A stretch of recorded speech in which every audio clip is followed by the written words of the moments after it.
Tienes 26 años. Eres emperatriz. Gobiernas un país entero. Y de repente, todo colapsa. Tu marido es fusilado a 9.000 kilómetros de distancia. Tú, enloqueces. Y entonces, vives 60 años más. 60 años encerrada. Hablando con el fantasma de un hombre muerto. Esto no es ficción. 1927. Château de Bouchout, Bélgica. Una mujer de 86 años muere después de haber pasado más de medio siglo recluida en un castillo, declarada loca, escondida por su propia familia como si fuera un secreto vergonzoso. Cuando entró a ese castillo tenía 26 años. Cuando salió, era un cadáver. Su nombre, Carlota de México. La única emperatriz de México. La primera mujer gobernante de un país que ni siquiera la quería. Y la protagonista de la historia más desgarradora que jamás escucharás, sobre amor, poder y locura. Porque lo que le pasó a esta mujer entre 1866 y 1927, te va a destrozar. Para entender que alguien termine así, solo necesitas saber esto. Carlota tiene 24 años. Es princesa de Bélgica. Habla 5 idiomas. Es brillante. Y acepta convertirse en emperatriz de México. De un país en guerra civil. De un imperio sostenido únicamente por soldados franceses. 3 años después, esos soldados se van. Su marido, el emperador Maximiliano, es capturado y fusilado. Y Carlota, se rompe. Pero aquí está lo que nadie te cuenta. Después de volverse loca no murió. Vivió. Y vivió. Y vivió. Hasta 1927. 60 años viendo cosas que no existían. Hablando con muertos. Creyendo que el mundo entero quería envenenarla. Lo que viene es brutal. Porque voy a contarte, como una de las mentes más brillantes de su época, se desintegró en los pasillos del Vaticano. Cómo construyó un muñeco del cadáver de su esposo, y habló con él, durante décadas. Y cómo, su familia real la enterró en vida. Este video no es como los demás. Al final voy a revelarte algo que los historiadores debatieron durante décadas. ¿Carlota realmente enloqueció, o la envenenaron para volverla loca? Existe una teoría con evidencia que te va a hacer cuestionar todo. Si llegas hasta ese minuto final, escribe la teoría en los comentarios. Y vas a entender por qué esta historia es mucho más oscura de lo que parece. Solo los que lleguen hasta el final sabrán la verdad. Ahora sí, volvamos al principio de todo. 7 de junio de 1840. Castillo Real de Laeken, Bruselas, Bélgica. Nace María Carlota Amelia Augusta Victoria Clementina Leopoldina de Sajonia-Coburgo-Gotha. Es la única hija mujer del rey Leopoldo I de Bélgica y de Luisa María de Orleans, hija del rey francés Luis Felipe I. A los 3 años, mientras observa a sus hermanos, Carlota aprende a leer y escribir por su cuenta. Su padre, impresionado, le da la misma educación que a sus hijos varones. Historia, política, filosofía, literatura. 5 idiomas. Algo prácticamente inaudito para una princesa en 1840. Carlota es brillante. Excepcional. Pero a los 10 años, todo cambia. 11 de octubre de 1850. Su madre, Luisa María, muere en un accidente ferroviario. La pequeña Carlota cae en una tristeza profunda. Madura a marchas forzadas. Desarrolla un sentido estricto del deber, de la responsabilidad. Su padre la protege más que nunca. Le dice que ella es la pequeña sílfide del palacio de Laeken. Aún no sabe que en 17 años estará gobernando un país al otro lado del océano. Y que en 26 años, su mente se romperá para siempre. Carlota tiene 16 años. Durante una gira por Europa, conoce al archiduque Fernando Maximiliano de Habsburgo, hermano menor del emperador de Austria Francisco José I. Maximiliano tiene 24 años. Es elegante, culto, idealista. De cabello rubio y rasgos finos. Carlota se enamora al instante. 27 de julio de 1857. Castillo de Bruselas. Carlota se casa con Maximiliano. Tiene apenas 17 años. La pareja se instala en Italia, donde Maximiliano es nombrado gobernador del reino de Lombardía-Véneto. Carlota aprende italiano con fluidez.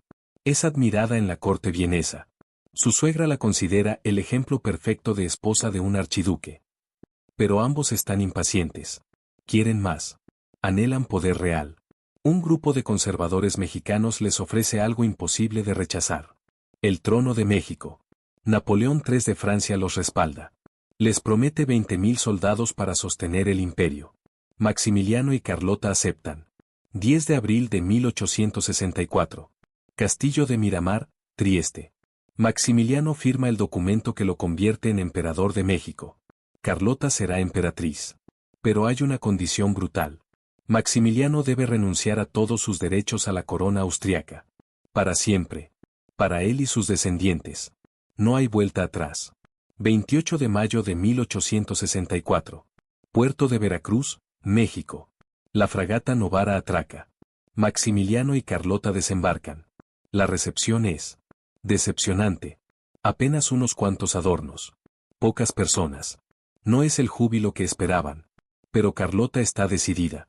Tiene 24 años, habla español sin acento francés, y está lista para gobernar. 12 de junio de 1864. Ciudad de México. Los nuevos emperadores eligen el castillo de Chapultepec como residencia imperial. Carlota se entrega a su papel con una intensidad feroz. Cuando Maximiliano viaja al interior del país, es Carlota quien gobierna como regente. La primera mujer gobernante en la historia de México. Promulga la abolición de castigos corporales. Regula las horas de trabajo. Impulsa ferrocarriles, telégrafo, educación primaria gratuita y obligatoria. Funda guarderías, asilos, un conservatorio de música, una academia de pintura. Noviembre de 1865. Carlota viaja a Yucatán. Queda rendida ante la belleza de sus paisajes. La gente la aclama. Carlota se siente mexicana. Escribe a su familia. Somos felices en tierras aztecas. Todo parece perfecto. Pero la felicidad de Carlota está construida sobre arena. Diciembre de 1865. El rey Leopoldo I, padre de Carlota, muere en Bruselas. Carlota queda devastada. Y entonces llega la noticia que cambia todo. Napoleón III, presionado por Prusia en Europa y por Estados Unidos, ordena la retirada de las tropas francesas de México.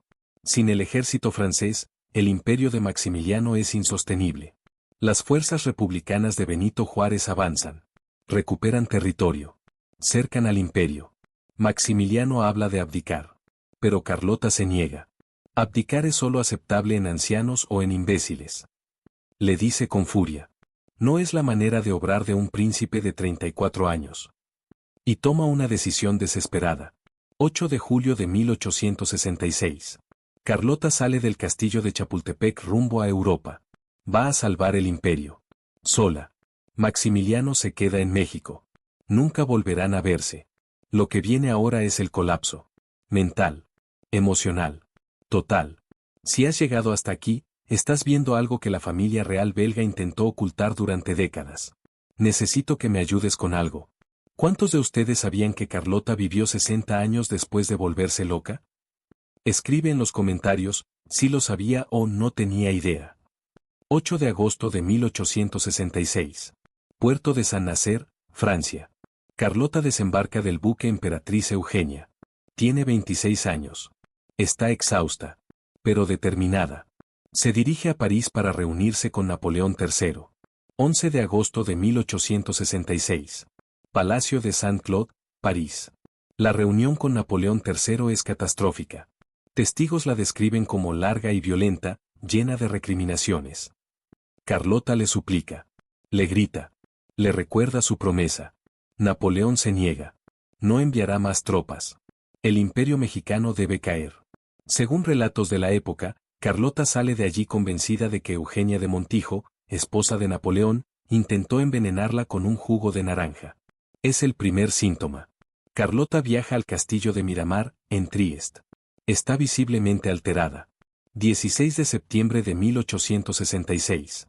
Celebra sola la independencia de México en Miramar. Luego parte a Roma. Su última esperanza.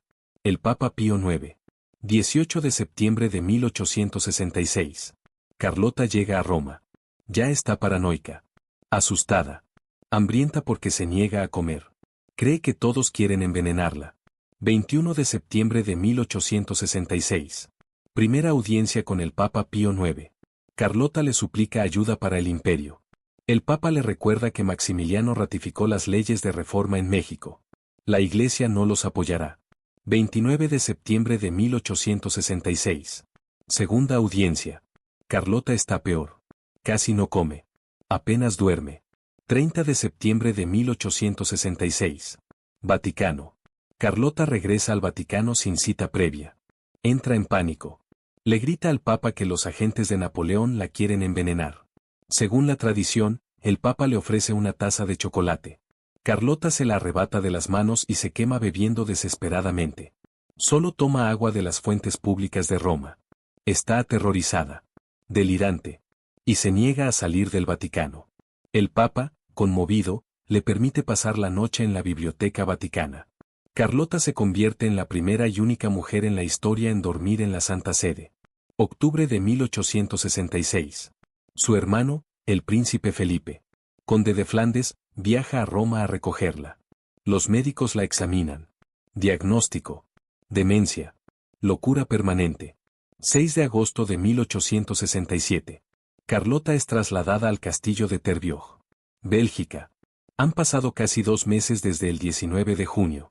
Desde el día en que, en el Cerro de las Campanas, Querétaro, a las 7:10 de la mañana, Maximiliano de Habsburgo fue fusilado junto a los generales Miguel Miramón y Tomás Mejía. Las últimas palabras de Maximiliano fueron: «Pobre Carlota». Pero Carlota no se entera hasta el 14 de enero de 1868. 1 año y 7 meses después. Cuando le dan la noticia, su locura se vuelve irreversible. Según algunos relatos, pide que le hagan un maniquí con la figura de Maximiliano. Y habla con él. Todo el tiempo. Carlota tiene 26 años. El resto de su vida será esto: reclusión, aislamiento, vigilancia médica, soledad. Primero en el castillo de Tervuoj. Luego en el palacio de Laikan. Abril de 1879. Su hermano, el rey Leopoldo II de Bélgica, la traslada al Château de Bochut, en Meise. De ese castillo, Carlota ya no saldrá jamás. El tratamiento de la época. Agua fría, inmovilización, aislamiento total. Carlota vive en un cuarto con barrotes. No confía en nadie. Sufre insomnio crónico. Habla sola.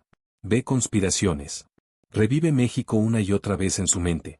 Su familia la esconde como un secreto vergonzoso.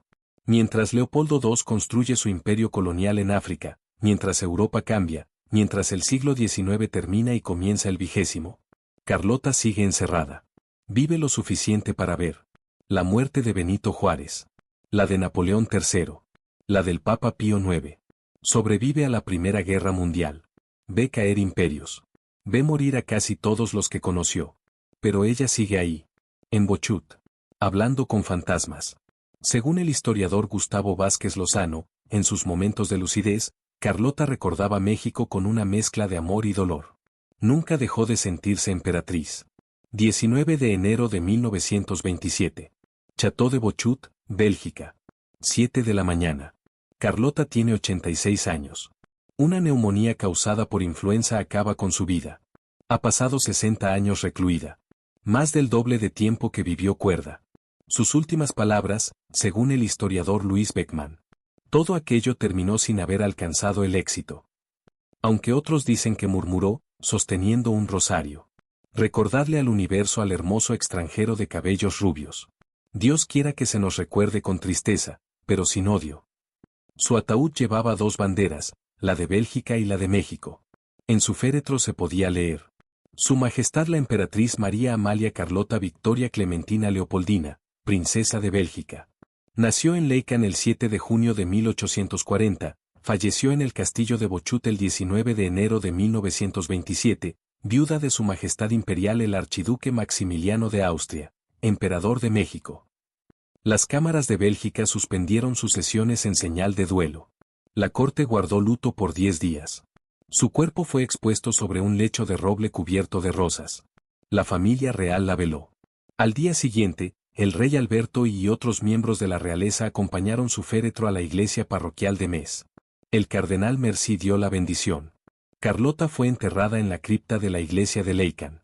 Lejos, muy lejos de Maximiliano, cuyos restos descansan en la cripta imperial de Viena. Separados en vida. Separados en muerte. Hoy, casi 100 años después de su muerte, el Château de Bochut sigue en pie en Metz, Bélgica. El castillo de Chapultepec en México es un museo nacional. El Cerro de las Campanas en Querétaro, donde murió Maximiliano, es un parque nacional. Allí hay una capilla construida en 1900 por el gobierno de Austria en honor al emperador fusilado. Y hay algo que me persigue de esta historia. Carlota vivió 87 años. Solo 26 fueron normales. Los otros 60 fueron un infierno lúcido. Una prisión mental y física de la que nunca escapó. Su familia la escondió. Los médicos la declararon loca. El mundo la olvidó. Pero hay teorías perturbadoras. Algunos historiadores sugieren que la locura de Carlota no fue solo por el trauma. Existe una hipótesis, que una herbolaria de la Ciudad de México, partidaria de Juárez, le dio a Carlota hongos alucinógenos llamados teyuintí, o carne de los dioses. Carlota buscaba desesperadamente un remedio para quedar embarazada. Fue con esta mujer oculta bajo un velo. Pero la herbolaria la reconoció. Y le dio hongos en concentración tan alta que, según expertos, pueden causar locura permanente. ¿Es verdad? No lo sabemos. No hay pruebas definitivas. Pero, si sabemos esto. Carlota fue la primera mujer gobernante de México. Fue brillante, políglota, reformista, apasionada. Y terminó encerrada durante 60 años, hablando con el fantasma de un hombre que fue fusilado a 9000 kilómetros de distancia. Su historia no es solo sobre locura. Es sobre ambición. Sobre amor no correspondido. Sobre imperios construidos sobre mentiras. Y sobre cómo el poder, cuando se derrumba, puede destrozar una mente para siempre. Carlota merece ser recordada. No solo como la emperatriz loca, sino como la mujer que gobernó un país en guerra, que luchó hasta el final, y que pagó el precio más alto imaginable. Y tú, ahora conoces la verdad.